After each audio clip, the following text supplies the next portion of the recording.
Terima kasih Anda masih bersama kami. Bagi Anda yang baru saja bergabung, kami hadirkan kembali 3 berita utama hari ini. Sempat menghilang saat penyidik KPK memeriksa kantornya pekan lalu, Wali Kota Semarang Senin siang muncul di kantor DPRD. Pasokan berkurang karena masuk musim kemarau, harga cabai rawit di Kota Semarang naik. Seorang pencuri di Temanggung dihukum warga makan cabai curian.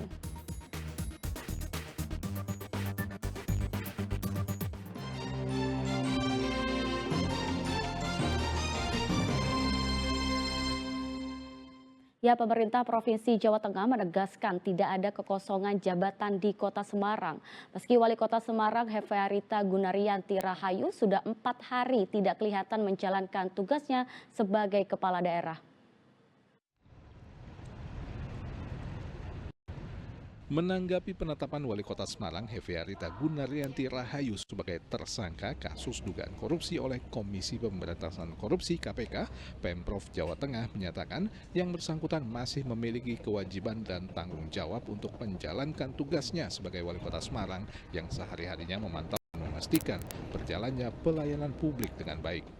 Sekda Provinsi Jawa Tengah menyatakan Hefearita baru akan diganti dengan pelaksana harian jika status hukumnya sudah naik sebagai terdakwa yang bakal menghadapi sidang di Pengadilan Tindak Pidana Korupsi.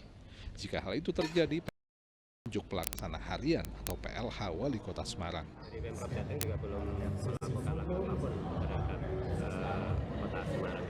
Konsep harusnya tidak terganggu karena semua harus tetap menjalankan tugas sesuai dengan tanggung jawabnya. Termasuk wali kota juga masih harus menjalankan tugasnya sesuai dengan tanggung jawab. Aturannya itu kalau sudah menjadi terdakwa atau ditahan. Kalau sudah ditetapkan menjadi terdakwa itu diberhentikan sementara. Karena ini kan menggunakan asas praduga tak bersalah. Yang kedua kalau ditahan lebih dari 20 hari memang kan pasti mengganggu pelaksanaan tugas sehingga ditunjuk PLH. KPK pekan lalu telah menetapkan 4 orang tersangka terkait sejumlah kasus dugaan korupsi di lingkungan Pemkot Semarang, termasuk Wali Kota Semarang Hefearita Gunaryanti Rahayu dan suaminya, serta 2 orang dari pihak swasta. Para penyidik KPK juga secara maraton menggeledah ruang kerja dan rumah pribadi Wali Kota serta ruang kerja sejumlah OPD Pemkot Semarang untuk mendapatkan bukti dugaan korupsi. Ali Mustafirin melaporkan dari Kota Semarang. Setelah sempat menghilang selama penggeledahan penyidik KPK di lingkungan kantor Pemkot dan rumah pribadinya pekan lalu, Wali Kota Semarang Senin kemarin muncul di gedung DPRD Kota Semarang. Wali Kota Semarang Hefearita Gunaryanti Rahayu Senin siang muncul menghadiri rapat paripurna di gedung DPRD Kota Semarang. Ditanyai wartawan, Ita mengaku saat penggeledahan oleh penyidik KPK pekan lalu, ia berada di ruang kerjanya di lantai 2 Kompleks Balai Kota Semarang. Ita juga menyatakan siap mengikuti prosedur hukum termasuk soal statusnya sebagai salah satu tersangka dalam kasus dugaan korupsi yang ditangani KPK. Ya, saya pada saat ada kegiatan di pemerintah kota, saya ada di kantor gitu. Jadi ada, cuman memang kan di atas gitu ya. Dan alhamdulillah sampai saat ini saya baik-baik dan ya mengikuti saja prosedur yang dilaksanakan. Tapi jangan sampai terkait dengan pemerintah Kota Semarang ini bisa juga berjalan. Apakah benar? Ya sudah gitu ya.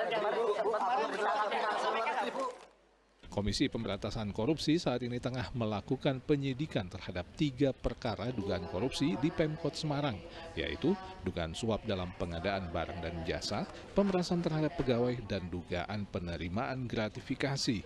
Penyidik KPK juga sudah menggeledah rumah pribadi Wali Kota, kantor Wali Kota, dan sejumlah dinas di lingkungan Pemkot Semarang.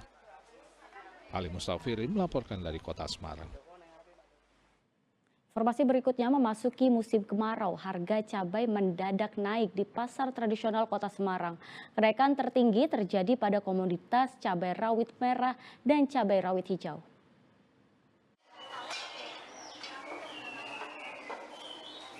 Harga cabai di sejumlah pasar di Kota Semarang mengalami kenaikan. Di Pasar Johar, Cabai rawit merah dan cabai hijau kecil atau cabai ceplus saat ini dijual Rp60.000 per kilogram. Padahal sebelumnya kedua jenis cabai tersebut dihargai hanya Rp40.000 saja. Menurut pedagang, kenaikan kedua jenis cabai tersebut sudah terjadi sejak sepekan terakhir, imbas minimnya stok kiriman dari para petani. Tidak adanya hujan memasuki musim kemarau membuat sejumlah tanaman cabai banyak yang mengering sehingga panen tidak maksimal. Cabai rawit merah Dijual berapa itu? jual 60 hari ini. Sama itu loh Mas, rawit ceplus rawit hijau itu loh untuk gorengan juga 60. Sejak kapan itu Bu yang cabai itu naik? Cabai rawit merah. Nggih. Rawit merah kayaknya tanggal 17-18an Mas itu yang naik. Panen Karena susah apa gimana? barangnya udah habis, pohonnya katanya sudah bisa mengembang lagi. Karena kan itu Pak masih itu loh Mas nanam lagi. Paling enggak 3 bulanan kalau bagus ya panen, mungkin kalau ada hujan apa-apa gitu. Mahalnya harga cabai membuat pasar menjadi sepi. Pelanggan juga mengurangi jumlah pembeliannya dari yang semula membeli 5 kg, saat ini hanya membeli 3 kg cabai saja. Kalau pas naik, barusan naik ya Mas 10.000 atau enggak, biasanya habis satu dus kadang-kadang berkurang. Biasanya beli 5 kilo cuma 3 kilo gitu loh Mas, berkurangnya gitu. Ini di mana-mana habis ini sepi ya Mas, belum boleh kembali. Habis ini loh lebaran lebaran besar ini loh. Satu gini semua sama aku bilang pasarnya sepi, pasar kecil juga sepi. Pasar Johar adalah pasar induk atau pasar utama di Kota Semarang yang menyalurkan kebutuhan untuk pasar-pasar lain di Semarang. Jika harga cabai di pasar Johar sudah tinggi, bisa dipastikan harga cabai di sejumlah pasar tradisional lainnya bakal menjadi lebih mahal. Sebelumnya berapa Bu? Ali Mustafirin melaporkan dari Kota Semarang.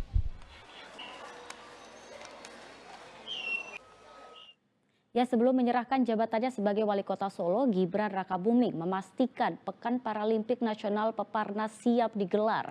Venue-venue untuk pesta olahraga tingkat nasional kaum disabilitas di tanah air itu siap digunakan.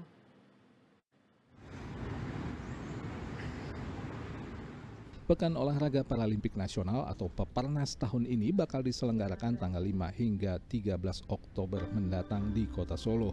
Dan dalam penyelenggaraan di Kota Solo, maskot dan logo yang dipilih adalah keris dan kebu bule, sesuai budaya dan kekhasan Kota Solo. Tahun ini Kota Solo menggantikan Sumatera Utara sebagai tuan rumah Peparnas. Kamis lalu, Gibran yang saat itu masih menjadi Wali Kota Solo meminta warga mendukung penyelenggaraan Peparnas.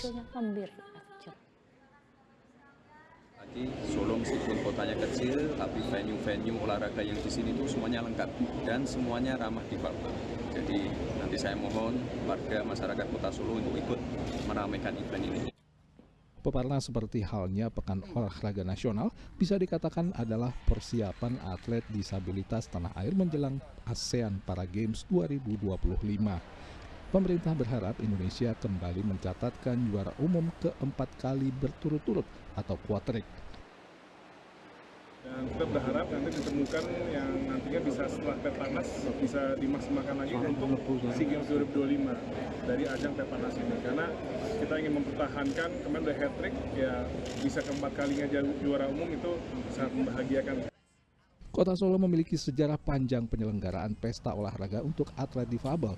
Tahun 1986, Solo pernah menyelenggarakan Pekan Olahraga Penyandang Cacat se-Asia Timur dan Pasifik yang diikuti sekitar 650 atlet dari 21 negara. Sejak penyelenggaraan FESPIK ini, nyaris seluruh fasilitas olahraga di Solo telah ramah difabel.